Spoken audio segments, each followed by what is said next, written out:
for people. So good. That's helpful.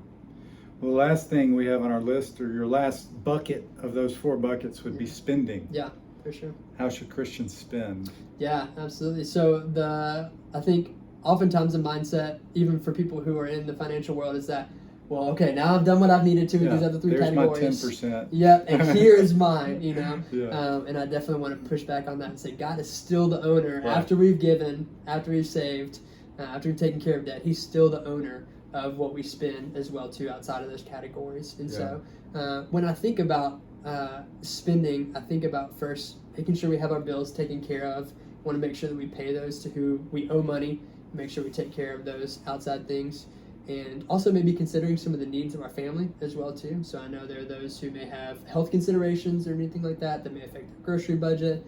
And now I mentioned budget. Budget is also another thing that would mention budget. Yeah, would be really important for people to get started on. Yeah. I know budgeting is very intimidating. It's a complicated process. I know it can cause even division or strife as you're thinking about what to prioritize between those who are married, maybe. But I think it's a really helpful process because it helps you to track what you're spending, helps you to make sure that you're not, violating the golden rule, I think, of finance, which is don't spend more than you make. Right. And so budgeting is just a really helpful tool. It can also help you to track your giving and your saving as well too, right. And be an encouragement in that. Once you see how much you're giving or saving, you can say, oh well, man, I can do this much. Maybe I could do a little bit more. Right. So I think budgeting is. And if you think budgeting is scary now, imagine doing it 20 years ago. Yeah. You did it on paper. Oh, my now we have goodness. Excel sheets and apps and all kinds of programs. I downloaded one recently off of Etsy, I think. Okay. And it's got all it's got everything filled out in the Excel formulas. Yeah. And you just have to input your budgeting items and the amounts, and it's pretty simple. That's nice. Yeah, that's really awesome. And like you said, we have so many resources that can help people to budget effectively now, where it used to be a difficult thing. So it was whoever had the Excel knowledge, could budget. But now they're even free. There's some free and some small expense tools that you can use. One that Alexa and I use is called Mint. It's a free app. Right.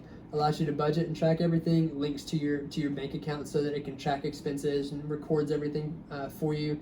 There's some minor bugs here or there, but honestly, we've really loved and enjoyed that. It's been super helpful for us. Yeah. And another one is Every Dollar, which I think is a Dave Ramsey, like a financial peace type tool. Okay. If I remember correctly, I think that one has like a small monthly expense of like $5 or something. But yeah, very helpful in tracking expenses and making sure you can get on that page. Yeah. Another thing, we talked about how budgeting can be scary, but one thing that is helpful for people when they start getting on the budgeting train is not to start with a budget and say, okay, we're gonna work with this and try to force themselves into a budget, but it's just to examine what they're already spending. Right. So people who may just tracking it first. Exactly. So looking, maybe taking 2 or 3 months and going, okay, let's look at our expenses over maybe a quarter or something like that, and looking back and saying, okay, this is how much money we've spent in each of these categories. Now, knowing what we spend, let's try to say, hey, maybe we can cut back on this expense, or we don't need this, or we do need this, and just trying to think about that from,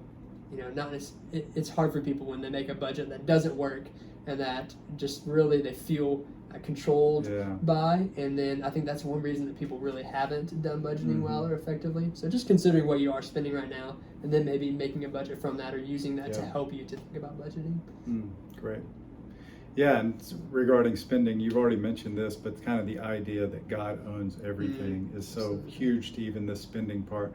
I had a preacher years ago talk about, he walked through, the requirements that Jesus lays down in the New Testament and how they're so much higher often, actually. Talks about adultery and says, well, even if you lust after another person, you're committing adultery in your heart. And he does that with a few other things. And so this preacher brought up the idea, if it was 10% in the Old Testament, it's probably just 100%. Like, you have to give everything to God is kind of what we're aiming for. And I think you could use that to see even our spending as an act of worship towards God. And when we view it in that way, it can help us put a good framework on how we're spending our money. Absolutely. Yeah, that's great. Yeah.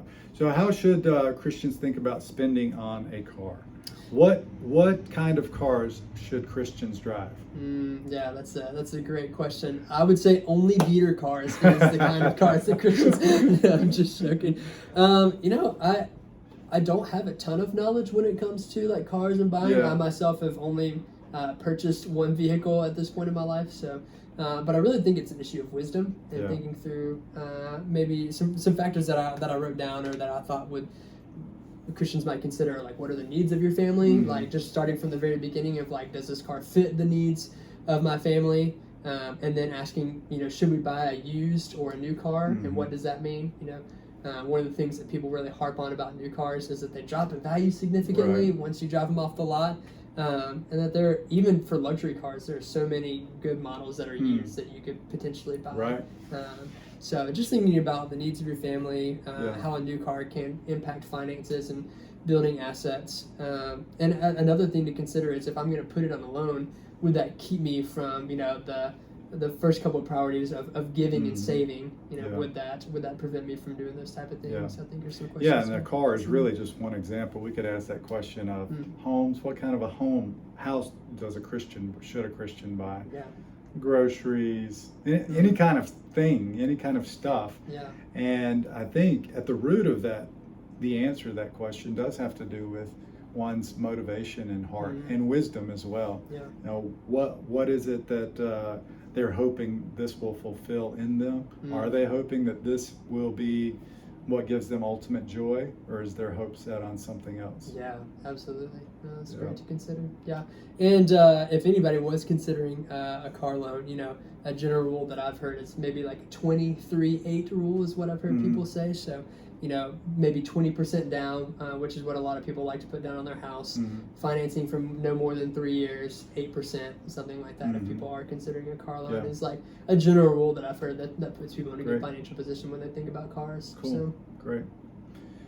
Well, that leads me, the budgeting talk and also the what kinds of stuff should we be in possession of as Christians leads me to also think about our broader church community and how we're not just individuals living this Christian life on our own, but we are a part of a church, we're a part of a community.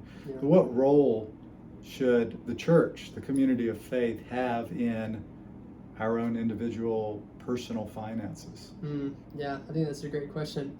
Just encouraging one another about financial conversations, maybe even this being a point for people to encourage one another, or just ask questions, being open about the finances and approaching it from an aspect of humility, but also being able to encourage one another about scripture, about finances, and I mean, doing what Paul does.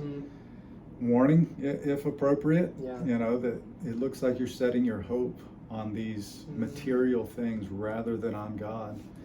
If we notice within ourselves any of those sorts of sins, then gently and lovingly approaching our brothers and sisters, encouraging one another in these things. If we're having frustration, helping one another. Coming to see Alex if you need help with budgeting. We've got some other members in our church that are good at finances as well.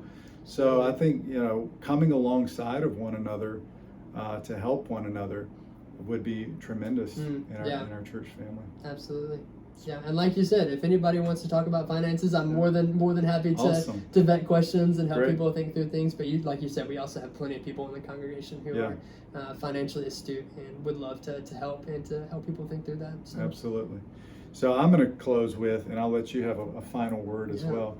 I just want to draw our attention back to 2 Corinthians 8 and how the gospel has implications for how we give and think about giving and even spending and saving our money. Christ, who was rich, became poor so that by his poverty you might become rich in Jesus Christ. And that frees us in so many ways. Yeah, absolutely. What's the last word you would give to our folks? Yeah, it's just something that we've already talked about. I think we covered a lot in this video, but really just to remember that God is the owner of everything, and he's the one, because he owns everything, is the one who encourages us and commands us to use our money in certain ways. So I would encourage people to dive into the scriptures, see what they have to say about money and how they can wisely use their financial resources. But I'd also like to point them to a couple resources that have been helpful for me. I mentioned the More Than Money podcast, which is with Art Rayner, who's a believer. He's a great guy, has done a lot of work in the financial field. Dave Ramsey is really helpful with that. He has a couple things. He has a talk show, and he also has Financial Peace University, specifically for those who are wanting to think about how to get rid of debt very well. I personally love and have benefited from a show called The Money Guy Show. It's a podcast, and I've loved hearing just their general financial knowledge. They're financial planners and have been in the game for a long time, so they have a lot of great knowledge. They answer people's specific questions, so I find their practical application to be really helpful. The Millionaire Next Door is a great book if people are interested in maybe picking up a book to read. It has really helped people to think about wealth and not just money, but how does the concept of wealth impact living and how you should use your money well. And NerdWallet and Crown Financial Ministries are a couple other maybe online resources that people could utilize or go to for questions. So. Great. Yeah. Great. Thanks so much, Alex, for your time and your wisdom on these things. Absolutely. I'm really thankful for you doing this video with me. Yeah. I hope this has been helpful to you, Christ Church, and I look forward to this spurring more conversations as well about how we can please God with our finances. Be on the lookout for some other interviews coming up. We've got one coming up on hospitality. We're going to be doing one on counseling in the Christian, and then we're going to be doing one on philosophy and apologetics. So I look forward to doing those as well. Yeah. See you next time. Thanks for having